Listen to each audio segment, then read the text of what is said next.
అధిక బరువు అనేక సమస్యలకు కారణం. సాహితీ యోగా ఆన్లైన్ క్లాసులో జాయిన్ అవ్వండి. జ్యోతి మల్హోత్రా అంశం దేశంలో సంచలనం సృష్టిస్తోంది. ఒక యూట్యూబర్గా ఇన్ఫ్లుయెన్సర్గా ఉంటూ భారతదేశ సైనిక రహస్యాలను పాకిస్తాన్కు చేరవేసే ప్రయత్నం చేసింది. సో రెడ్ హ్యాండెడ్గా పట్టుబడ్డది. అలాగే చాలామంది భారతదేశంలో ఇలాంటి వాళ్ళు ఉన్నారని నిఘా వర్గాలు హెచ్చరిస్తూ ఉన్నాయి. సో జ్యోతి మల్హోత్రా అంశాన్ని ఏ రకంగా చూడాలి? జాతీయ గీతాలు ఆలపిస్తూ భారత ఎయిర్ బేస్లలో వీడియోలు తీస్తూ వాటిని పాకిస్తాన్కి అమ్ముకోవటం అనేది ఏ రకమైన పరిణామంగా చూడాలి? ఎట్లా వెళ్ళనా ఇలాంటి వాళ్ళని మనం పట్టుకోవాలి? మనతో మాట్లాడడానికి నిహారిక రెడ్డి గారు.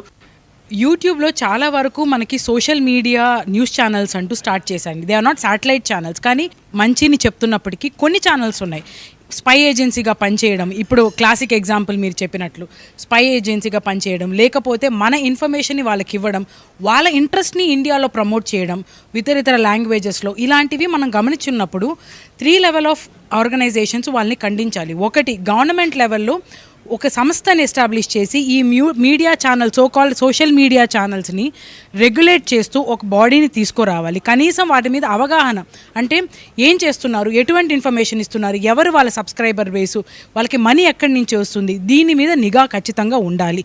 ఇది గవర్నమెంట్ లెవెల్లో ఉండాల్సిన థింగ్. సెకండ్ ఇంపార్టెంట్ ఆస్పెక్ట్ వచ్చి మన viewers, we are also equally responsible. ఎంతవరకు ఇలాంటి ఛానల్స్ని ప్రమోట్ చేయొచ్చు, మనం ఎలా చూడాలి, వీటి గురించి ఎవరికైనా తెలిసి, సే ఫర్ ఎగ్జాంపుల్ నేషనల్ ఇంట్రెస్ట్ని కాకుండా పక్క దేశ ఇంట్రెస్ట్ని ప్రమోట్ చేయడం, గవర్నమెంట్ని విపరీతంగా క్రిటిసైజ్ చేస్తూ వేరే కంట్రీ యొక్క ఇంట్రెస్ట్ని ప్రమోట్ చేయడము, ఇలాంటి చేస్తున్న ఛానల్స్ని మనమే రిపోర్ట్ చేయాలి. రిపోర్ట్ చేయడమే కాకుండా ఇలాంటి వాళ్ళ మీద స్ట్రింజెంట్ యాక్షన్స్ తీసుకోవడం, అంటే ఎఫ్ఐఆర్ లాంటిది నమోదు చేస్తూ వాళ్ళ మీద ఇన్వెస్టిగేషన్ జరిపించాలి. మనము ఒక సివిల్ సొసైటీగా స్ట్రెంగ్తన్ అయితే తప్ప ఇలాంటి స్పై ఏజెన్సీస్ కానీ ఇలాంటి వ్యక్తులని మనం అరికట్టలేము. స్ట్రింజెంట్ యాక్షన్ తీసుకోవడం అనేది చాలా ముఖ్యం. విపరీతమైన ఇన్ఫర్మేషన్ ఉందండి, లోడ్ అవుతుంది. ఎట్ ద సేమ్ టైం ఎటువంటి సెన్సర్షిప్ లేదు, ఎటువంటి కంట్రోల్ లేదు, ఎటువంటి రెగ్యులేషన్ లేదు. ఇది చాలా దారుణము. రెగ్యులేటింగ్ అథారిటీస్ లేకపోతే దేశం ఎటువైపుకి వెళుతుంది అనేది నిజంగానే ఫ్యూచర్లో మనకి చాలా భయం వేస్తుంది. ఎస్పెషల్లీ సెక్యూరిటీ ఏజెన్సీస్ లాంటి సెన్సిటివ్ ఇన్ఫర్మేషన్ లీక్ అవుతుంది అంటే ఇతర దేశాల కోసం ఈ దేశంలో పనిచేసే వ్యక్తులు చాలామంది ఉన్నారు. So it's high time that the government has to intervene. Social media channels మీద ఒక రెగ్యులేషన్ అంటూ తీసుకురావాలి. At the same time as a citizen everyone should be vigilant.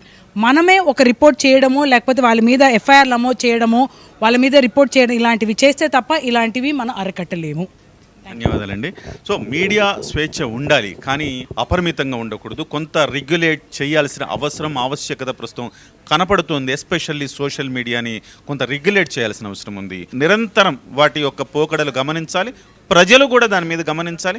ఎప్పటికప్పుడు దేశానికి నష్టం చేకూర్చే వ్యాఖ్యలు ఎప్పుడైనా చేస్తే కనుక వాటిని ఇమ్మీడియట్గా కౌంటర్ చేసేలాగా, దాని మీద కంప్లైంట్ ఇచ్చేలాగా కనుక చర్యలు తీసుకున్నట్టయితే దీన్ని మనం అరికట్టవచ్చు అని చెప్తున్నారు నిహారిక రెడ్డి గారు. సుమన్ టీవీలో మీ పర్సనల్ అండ్ బిజినెస్ ప్రమోషన్స్ కోసం కింది నెంబర్కి కాంటాక్ట్ చేయండి.